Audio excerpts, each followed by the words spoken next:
Hi price Lord, எல்லாம் நல்லா இருக்கிறீங்களா? அன்பு தேவ பிள்ளைகளே, நீங்கள் கர்த்தருக்குள் சுகமாக இருப்பீர்கள் என்று சொல்லி கர்த்தருக்குள்ளாய் விசுவாசிக்கிறேன். சரி, இன்றைய தினத்திலே நான் எதை குறித்து பேச வேண்டும் ஆண்டவர் இடத்துல கேட்டபோது, ஆண்டவர் தரிசனத்திலே தெளிவாய் இடைப்பட்ட காரியம் என்னவென்றால், இந்த செய்திக்கு பிறகு ஒரு சின்ன ஜெபம் செய்யும்படிக்கு ஆண்டவர் சொன்னார். அப்போது வியாதியா இருக்கிற அநேகரை கர்த்தர் சுஸ்தமாக்கும்படிக்கு இன்று ஆயத்தமாய் இருக்கிறார்.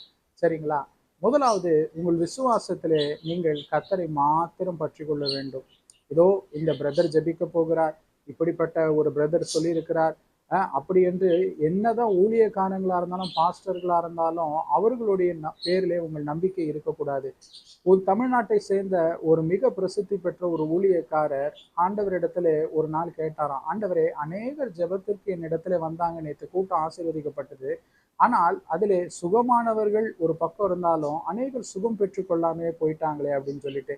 அப்ப ஆண்டவர் சொன்னாராம், நீ பிரசித்தி பெற்ற ஊழியக்காரனா இருக்கிறதுனாலே அநேகர் உன் மீது விசுவாசம் வைத்து வந்தார்கள். இந்த பிரதர் நம்மளுக்காய் ஜெபித்தால் நம் வியாதி கட்டாயம் நீங்கிவிடும் என்று சொல்லி, என்னை விட, அதாவது கர்த்தரை விட அந்த ஊழியக்காரர் மீது தங்கள் நம்பிக்கையை கண்களை பதித்து விட்டார்கள். அதனால என்னாச்சு தெரியுமா? அவர்கள் சுகத்தை பெற்றுக்கொள்ளாமல் போய்விட்டார்கள்.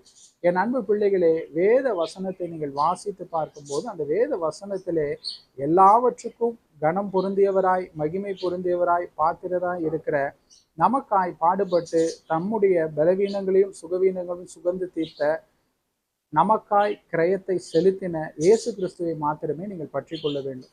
அந்த அந்த அந்த வார்த்தைகளை குறித்து பிரசங்கம் பண்ணுகிற ஊழியக்காரர் அதன் பிறகு என்னிடத்திலே வந்தார்கள், நான் ஜெபித்தேன், சுகமானது என்று சொல்லி அந்த ஊழியக்காரர் மீது உங்களோட நம்பிக்கையும் கண்களும் போய்விடக்கூடாது. சரிங்களா? நீங்க யோசித்து பாருங்க, பைபிளை எடுத்து வாசித்து பாருங்க, எத்தனை முறை ஆண்டவர் எத்தனை பேரை சொஸ்தமாக்கி இருக்கிறார்ல. அதெல்லாம் அன்று நடந்துச்சு பிரதர், எனக்கு நடக்குமா அப்படின்னு கேட்டீங்கன்னா அப்போ தப்பு உங்க மேலதான் இருக்கு. ஏன் உங்களுக்கு விசுவாசம் இல்லையா? கர்த்தர் உங்களை நேசிக்கவில்லையா? ஒருவேளை கர்த்தருக்கும் உங்களுக்கும் இடையில ஏதோ ஒரு இடையூறு இருக்கிறது, ஒரு பாவம் இருக்கிறது, எனக்கும் ஏசப்பாவுக்கும் சரியான ஒரு ரிலேஷன்ஷிப் இல்லைன்னு சொன்னா அப்ப அது யார் மேல தப்பு? அன்று நடந்த அற்புதம் இன்று நடக்கலன்னு சொல்லிட்டு கர்த்தருடைய வல்லமையில குறைவு இருக்குதா? இல்ல கர்த்தர் பேரிலே ஆண்டவர் என்னை சுகமாக்க விரும்பவில்லை என்று சொல்லி கர்த்தரிடத்துல பிழை இருக்கிறதா? உங்களுக்கே தெரியுது இல்ல, எனக்கு போய் சுகமாகுமா? அறக்குறை கிறிஸ்தவ வாழ்க்கை வாழ்ற எனக்கு ஆத்துல ஒரு காலு சேத்துல ஒரு காலு, ஆண்டவருடைய வல்லமையை அறிந்தும் நான் இப்படி தீட்டான காரியத்துல இருக்கிறேன் என்று சொல்லி இப்போது உங்களை சீர்படுத்தி கொள்ளுங்கள்.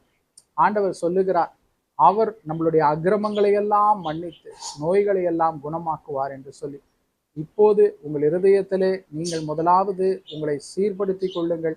ஆண்டவர் இப்போது உங்களை சுகமாக்குவார். ஜெபிக்கலாமா? அன்பான தேவனே, இந்த நேரத்திலும் கூட அப்பா, நீ கொடுத்த தரிசனம் இன்னைக்கு யார் யாருக்கெல்லாம் ஆண்டவரை வியாதி படுக்கையில் இருக்கிறார்களோ அவர்களை சொஸ்தமாக்குவேன் என்று சொன்னீர்.